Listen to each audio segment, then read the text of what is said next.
समय था। तेज बारिश हो रही थी और बिजली कड़क रही थी। तारांकन, रवि और उसके दोस्त अजय और सोनिया एक लंबे सफर पर थे। रास्ते में उनकी गाड़ी खराब हो गई। पास में कोई मदद नहीं दिख रही थी, लेकिन दूर एक पुरानी टूटी फूटी हवेली नजर आ रही था। हवेली खंडहर जैसी थी, पर इसके बावजूद उसे देखकर एक अजीब सा खिंचाव महसूस हो रहा था।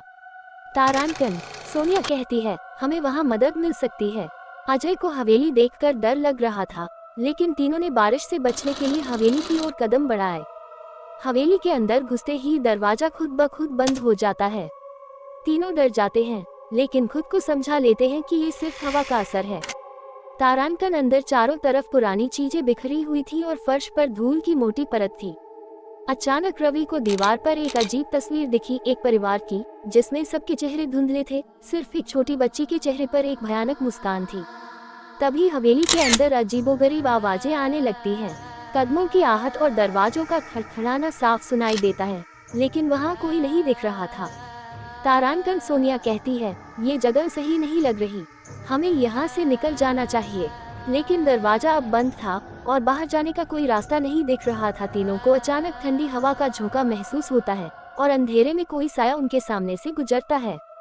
तारांकन, रवि अपने दोस्तों को समझाने की कोशिश करता है कि यह उनकी कल्पना है, लेकिन तभी अजय अचानक जमीन पर गिर पड़ता है और उसकी आंखें भय से फैल जाती हैं।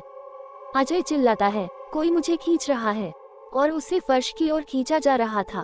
तारांकन, रवि और सोनिया उसे पकड़ने की कोशिश करते हैं, लेकिन अजय का शरीर खुद ब खुद हवा में उठ जाता है और दीवार पर पटक दिया जाता है। अब हवेली का माहौल और भी भयानक हो जाता है। दरवाजे खुद खुलते और बंद होते हैं और अचानक हवेली की खिड़कियों से एक बूढ़ी औरत का चेहरा झांकने लगता है। तारांकन, रवि चिल्लाता है, कौन हो तुम, क्या चाहती हो? उस बूढ़ी औरत की धीमी आवाज गूंजती है, तुम यहाँ नहीं आना चाहिए था, अब कोई नहीं बचेगा। सोनिया को अचानक महसूस होता है कि हवेली का रहस्य उस छोटी बच्ची की तस्वीर से जुड़ा हुआ है। तारांकन वह तस्वीर के पास जाती है और ध्यान से देखती है। तस्वीर के पीछे एक दरवाजा छिपा हुआ था। तीनों दरवाजा खोलते हैं और अंदर जाते हैं। अंदर एक छोटी सी कमरे में एक पुरानी गुड़िया और एक टूटे हुए झूले का सेट था। तभी सोनिया को एहसास होता है कि वह बच्ची असल में मारी गई थी और उसकी आत्मा इसी हवेली में फंसी हुई है। तारांकन, उस बच्ची की आत्मा ने सभी को फंसा रखा था, क्योंकि वह अपनी मौत का बदला चाहती थी। रवि और सोनिया ने मिलकर बच्ची की आत्मा से बात की और उसे समझाया कि उसे शांति पाने के लिए बदला नहीं लेना चाहिए। तारांकन आत्मा धीरे धीरे शांत हो गई और हवेली फिर से शांत हो गई।